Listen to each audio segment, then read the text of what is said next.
So I just got the air filter cleaned out on the KLX.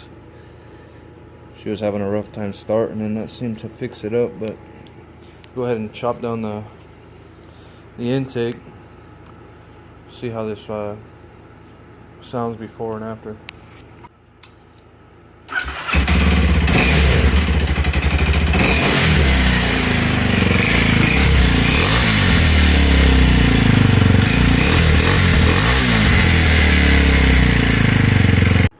So I went ahead and just ripped the snorkel right up out of there.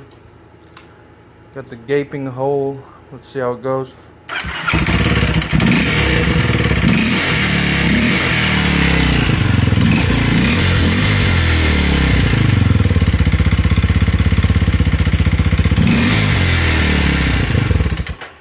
And I'm pulling out the baffle on this thing too.